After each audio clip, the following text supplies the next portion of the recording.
السلام عليكم يا جماعة، اقعدوا كده واسمعوني. اللي حصل امبارح والنهاردة مش مجرد استقبال منتخب راجع من المونديال، لا ده مسلسل كامل، حلقة ورا حلقة، وفي كل حلقة في حكاية تخلينا نقف ونسأل هو اللي بيحصل ده بجد؟ منتخب مصر رجع، البلد كلها اتقلبت، بس خلونا نشقلب الأحداث ونشوف ايه اللي حصل.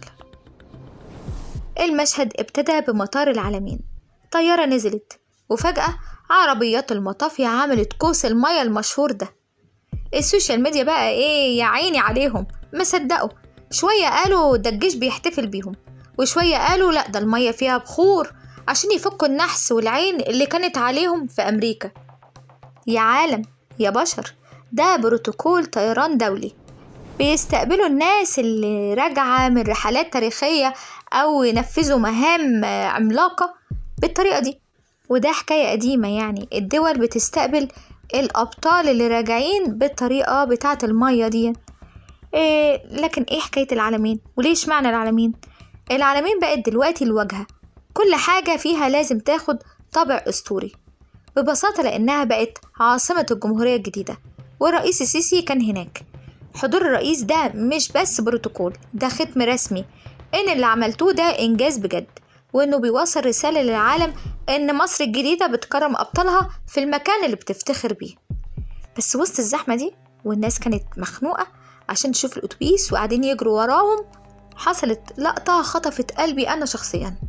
مصطفى شوبير وهو في الموكب المكشوف ده رمى التيشيرت بتاعه لبنت واقفة، البنت دي في ثانية بقت حديث الساعة. اللقطة دي مش مجرد لاعب بيرمي هدوم، دي لقطة بنت بلد شافتها ودمعت، لقطة بتثبت ان الكرة رغم كل الفلوس اللي فيها لسه فيها مشاعر. ايه اللي طلع بعد كده؟ قالك اصله اتكلم في التليفون وان خطيبته اتخانقت معاه وازاي يرمي التيشيرت بتاعه للبنت دي، ومحدش عارف هو كان بيكلم مين. هو شكله ان كان في حوار، بس محدش عارف برضو الكلام كان مع خطيبته ولا ايه الحكاية، وفيها ايه لما يرمي التيشيرت بتاعه لواحدة معجبة، هو هيشوفها فين تاني؟ اسألوا بقى نفسكم، ليه شوبير بالذات؟ هل هي عفوية ولا شطارة في كسب قلوب الجماهير؟ اشمعنى شوبير اللي طلبت التيشيرت بتاعه؟ ما محمد صلاح وقف وإمام عاشور وغيره. بس نحكي الحكاية كده واصبر عليا. الحكاية مش بس تيشيرت، الحكاية بدأت لما الليل دخل، المنتخب قرر يفصل من ضغط المونديال. محمد صلاح والأبطال ظهروا في الساحل، موبايلات وتصوير وكاسات مية فوارة على رأي الناس يعني اللي بتقول، وكل قاعد يحلل بيحتفلوا فين ومين اللي موجود وبيعملوا ايه. طب ما يحتفلوا يا جماعة، دول ناس لسه راجعة من معركة كروية، خناقة عشان كانوا يوصلوا لبطولة. بس الفكرة مش في الاحتفال، الفكرة في ساعة صلاح، ساعة ريتشارد ميل اللي ب22 مليون جنيه. انتوا متخيلين الرقم؟ 22 مليون جنيه في ساعة يا ناس، ده رقم يفتح بيوت، يحل مشاكل، يخلي الواحد ينسى اسمه. خلي بالك الناس مركزة قوي لدرجة انهم لقطوا الساعة بتاعت صلاح. بعدين الراجل مغلطش يا جماعة، هو تعب وشقي، بس الظهور بالساعة دي في التوقيت ده وسط استقبال في ناس بتموت عشان بس تلمحهم، ده رسالة تانية خالص. صلاح بيقول لنا أنا هنا في حتة تانية، والناس بذكائها الفطري شمت فيه فجوة كبيرة، فجوة بين بطل بيحتفل وبطل عايش في كوكب تاني. ليه كل حركة لصلاح بتتحلل يا جماعة؟ مسك في ايده كوباية وقالك ايه اللي فيها يا جدعان؟ شوية مية فوار. لبس ساعة وقالك ايه الساعة اللي لابسها، وحللوها وجابوا ماركتها وسعرها. عشان صلاح ما بقاش لاعب، صلاح بقى سقف الأحلام اللي كل شاب مصري بيتمناه. الناس بتستكتر عليه اللمعة دي. اللي جاي بقى أغرب، احنا لسه ما فتحناش شنط الهدايا، تعالوا هنفتح شنط الهدايا. عربيات الحبطور المتسوبيشي اللي اتوزعت بالعدل، شاليهات الساحل اللي بتتحول لعقود دعاية، مكافآت بجد محدش عارف لها مصدر، فلوس على فلوس. ده غير بقى قالك إقامات مجانية في الفنادق اللي في شرم والغردقة لكل اللعيبة والمنتخب، كل البعثة، وحتى كمان الفريق الطبي. ده غير بقى إن في كلام عن أرقام تليفونات وخطوط مدى الحياة من غير فلوس، وإن هيكون الدقايق والإنترنت مفتوح مدى الحياة لكل اللعيبة وكل اللي ليهم. الأهم منح دراسية في جامعات كتيرة جدا. كل دي كلام اتقال عن هدايا للمنتخب، بس اللي اتقال بقى رسمي هي عربيات الحبتور، اللي كل واحد هياخد فيهم عربية، حتى الفريق الطبي والفريق الفني، كل الناس محدش فيهم مش هياخد. وفلوس بقى على فلوس بقى، هدايا من كل رجل أعمال. المنتخب رجع، بس القصة اللي احنا بنعيشها دلوقتي هي قصة مين اللي بيدفع، مين اللي بياخد، ايه تمن ده كله. هل احنا بنكرم أبطال ولا بنبني توازنات جديدة وحكايات جديدة؟ يا جماعة التكريم مش بس عربية وشاليه، التكريم الحقيقي هو اللي بيعيش في ذاكرتنا. بس السؤال اللي بيحرق دم الناس، ليه التقدير ما بيجيش إلا والمنتخب في القمة؟ ليه الشركات بتتسابق توزع هدايا في وقت النجومية واللعيب هو اللي بيكافح ومحدش بيسأل فيه؟ لأن اللي جاي في شنط الهدايا أتقل منكم تتخيلوا. تعالوا كده نقعد على الترابيزة ونفرش بقى شنط الهدايا عشان نفهم احنا رايحين على فين. يا جماعة احنا مش بنحسد، اللهم لا حسد، ربنا يبارك لهم. الموضوع مش مجرد شوية بونبوني وبيترمي للرجالة عشان شرفونا في المونديال، ده ميزان تقيل بيتحط فيه كل واحد وزنه الحقيقي. نبدأ كده برجل أعمال خلف أحمد الحبتور.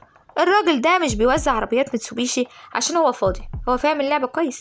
اختار هدية عملية وقرر يوزعها على الكل، من أول اللاعب لحد أصغر عامل في الفريق. عارف إيه الغرض؟ إن يخلي اسم الحبتور مرتبط في ذهن كل مصري بصورة الأصيل اللي بيقدر مجهود التعب. دي مش مجرد عربية، دي دعاية بتدخل كل بيت مصري. مين فيكم كان يعرف اسم الحبتور إلا لما سمع إنه هيدي هدايا للمنتخب؟ كل شارع في القاهرة هيتكلم عنهم. بس استنى كده، في ناس بتقول إن ده كرم، وناس تانية بتقول ده استثمار في السمعة. الحقيقة إنها الاتنين مع بعض. الحبتور اشترى حب المصريين في لحظة فرحهم، وده استثمار ملوش تمن، رفع اسم الحبتور فوق فوق فوق. طب تعالوا بقى لسوق العقارات، وده بقى اللعب اللي على كبير. شركات التطوير العقاري اللي وقفت طابور عشان تدي للاعبين شاليهات فندقية في الساحل والعلمين. يا جماعة اوعى تفتكروا ان دي عطايا من غير مقابل، ده استثمار في المشاهير، معروف كده في الاقتصاد. اللعيب بياخد شاليه، بكرة بيعمل فيديو لايف من البلكونة، بيطلع في اعلان للمشروع، وفجأة الشاليه ده اللي كان بكام مليون بيتباع بضعف التمن، وبدل ما الفيلا ب10 مليون تتباع ب100 مليون. ما انت هيبقى جنبك محمد صلاح وإمام عاشور وغيرهم من اللعيبة. في حد يتمنى يقعد جنب الناس دي؟ ادفع بقى، ما النجم الفلاني جارك. هي دي بقى الحكاية، اللعيب بيدفع بشهرته والشركة بتدفع بأصولها، كل واحد فيهم طالع كسبان. احنا هنا مش بنتكلم عن تكريم، بنتكلم عن عقود تسويق غير معلنة. السؤال بقى اللي بيحرق دم كل واحد فينا، فين المكافآت المالية اللي تحت الترابيزة؟ في كلام كتير عن رجال أعمال مصريين فتحوا الخزنة للعيبة، أرقام محدش عارفها، بس الكل عارف إنها تأمين مستقبل. يا جماعة أنا مش بحسدهم والله، بالعكس، دي رجالة تعبت وموتت نفسها في ملاعب أمريكا. بس الفكرة إننا بنسأل، هو ليه التقدير ما بيجيش إلا والمنتخب في القمة؟ ليه مفيش حد بيسند اللعيب وهو بيحاول يوصل؟ ليه التكريم دايما بيجي بالذهب والناس محتاجة سند في وقت الضيقة؟ اللعيبة دي رجعت معاها عقود تضمن لها حياة تانية خالص. الضريبة بقى ايه؟ الضريبة انهم بقوا أسرى للصورة دي. طول ما انت نجم انت تحت الميكروسكوب، اي غلطة، اي ساعة ب22 مليون، اي شرب مية فوارة في الساحل، كل ده بيتحاسب عليك.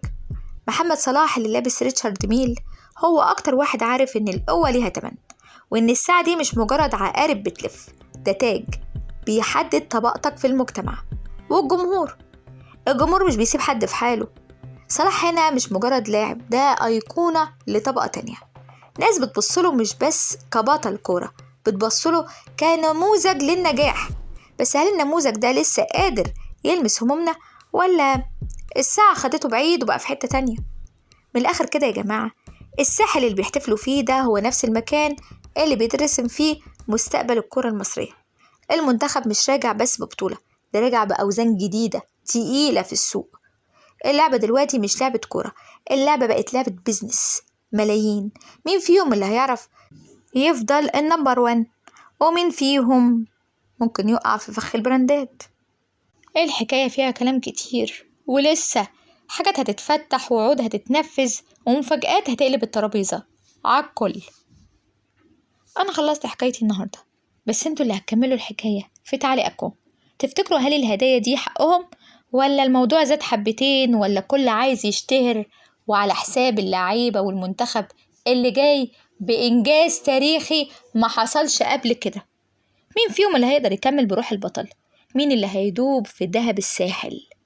استنوني، الحكاية لسه ما خلصتش، الكلام لسه كتير. هقول لكم على اللي هيحصل في الحلقة الجاية. حكايات. استنوني وانتوا هتكملوا معايا الحكاية. اشتركوا معنا في القناة وفعلوا الجرس، وياريت تعملوا لنا لايك، وياريت تكتب لنا تعليق تعرفنا بوجهة نظرك في الكلام اللي بيحصل ده. ايه رأيك في الهدايا؟